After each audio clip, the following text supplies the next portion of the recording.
There's so much in here regarding her mental health. What specific moments make you think that she's suffering massive depressive disorder? Right off the bat in the movie, her monologue that she gives that overlays her attack on the Sentry Laboratory, she lays out her depression. She lays out how nothing feels right. She doesn't derive pleasure from anything. She's getting up in the morning, drinking, going to work, going through the motions, going to sleep, and doing it all over again. She describes the darkness. I think Florence Pugh did a wonderful acting job in this relatively short monologue about depression. That describes it. As somebody who myself has battled major depressive disorder, that's what it feels like. You're going through the motions. She actually describes kind of the working depression that a vast majority of people who have major depressive disorder kind of go through. They can kind of do the stuff that you have to do to get by, but there's no joy. There's no light. Her father, the Red Guardian, played by David Harbour, remarks on it a couple times that the light has gone out of your eyes. That's depression. That's the darkness. That's the noonday demon, as it's been described.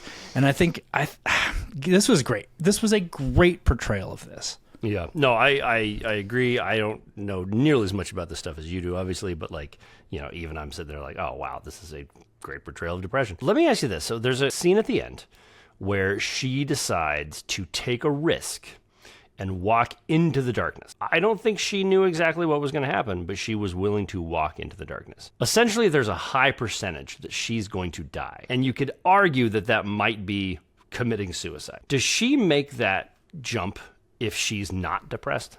Or is that an act of depression? I think in the context of this movie, that is an act of depression. That is where she's reached the point, not necessarily of wanting to commit suicide, but of a point where a lot of people with depression get to, where they don't really care whether they live or die. Right. That's what I was wondering. That they would be fine not waking up the next day. In fact, that's one of the screening questions that we ask in standardized suicide screening assessments is, within the past month, have you had thoughts that you would be better off dead, or that you would rather not wake up?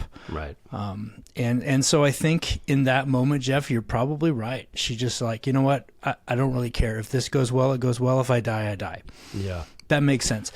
At the very beginning of the movie, they don't actually say at any point that she's suicidal, but they allude to it because at the very beginning of the movie, as she's describing in her monologue the depression, she's standing at the top of the second tallest building in the world, about to jump. Now, we find out as she does it that it's all part of the invasion plan. She's got a parachute, etc. But they allude to, I think, suicidality in that moment.